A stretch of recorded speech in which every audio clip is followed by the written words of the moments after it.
நிகழ்தகவு. வீட்டில் தனியாக வசித்து வந்த மூதாட்டி விறுவிறுவென வந்து மூதாட்டியிடம் வாக்குவாதம் செய்தனர். வாக்குவாதம் முற்றியதில் வீட்டிலிருந்து அரிவாளை எடுத்து வந்து சரமாரியாக வெட்டி சாய்த்த கொடூரம்.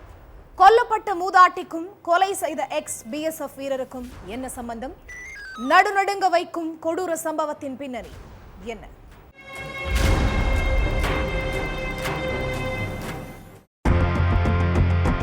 வெளியூர்ல வசிச்சிட்டு இருக்கிற முருகனுக்கு சொந்த ஊரான மீச காண்டபுரத்துல இருந்து போன் வந்திருக்கு. உங்க அம்மாவை அந்த கடிகாசலம் வெட்டி கொன்னுட்டாம்பா, வேகமா ஊருக்கு வாப்பான்னு பக்கத்து வீட்டுக்காரங்க சொல்லியிருக்காங்க. தன்னை பெத்து வளர்த்து ஆளாக்குன அம்மா கொல்லப்பட்ட விஷயத்தை கேட்டு துடிதுடிச்சு போன முருகன் அடிச்சு பிடிச்சு ஊருக்கு கிளம்பி போயிருக்காரு. முருகன் அங்க போறதுக்கு முன்னாடியே போலீஸ் அந்த இடத்துக்கு போய் விசாரிச்சிட்டு இருந்திருக்காங்க. அக்கம் பக்கத்துல உள்ளவங்கெல்லாம் கடிகாசலம் தான் உங்க அம்மாவை வெட்டி கொன்னதா சொல்றாங்க. அந்த கடிகாசலம் யாரு, உங்களுக்கும் அவருக்கும் என்ன பிரச்சனைன்னு போலீஸ்காரங்க முருகன் கிட்ட கேட்டிருக்காங்க. அப்பதான் மூதாட்டி கொலைக்கு பின்னாடி இருக்கிற விஷயத்தை பத்தி போலீஸுக்கு தெரிய வந்திருக்கு.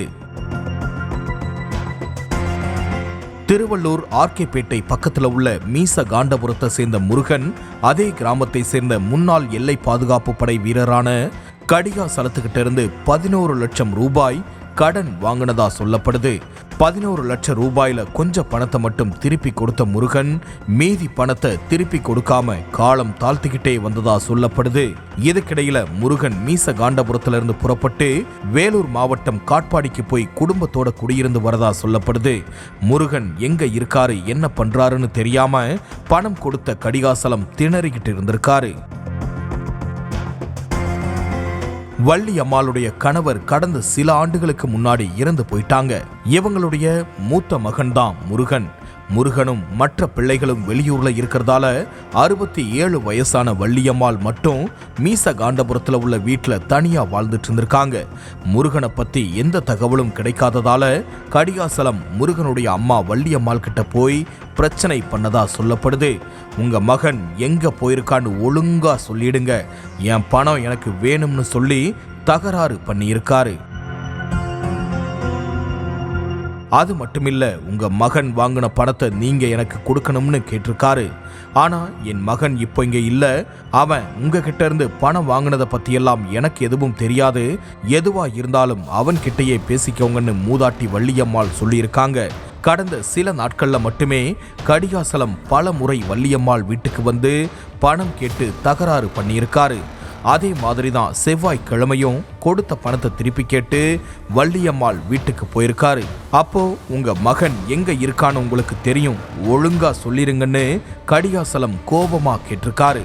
அதுக்கு எனக்கு எதுவுமே தெரியாதுன்னு வள்ளியம்மாள் சொல்லியிருக்காங்க. இப்படியே 2 பேருக்கும் இடையில வாக்குவாதம் ஏற்பட்டிருக்கு.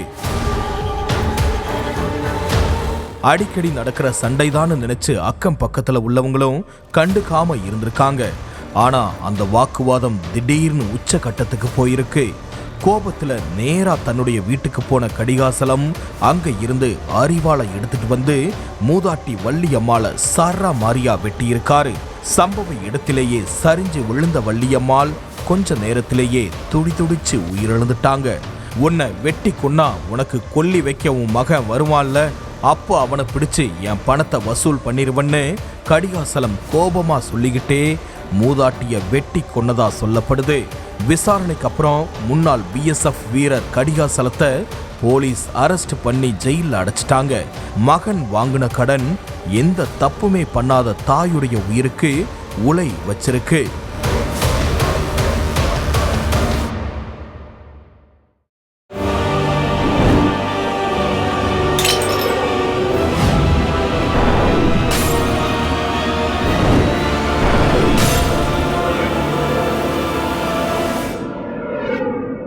நிகழ்தகவு.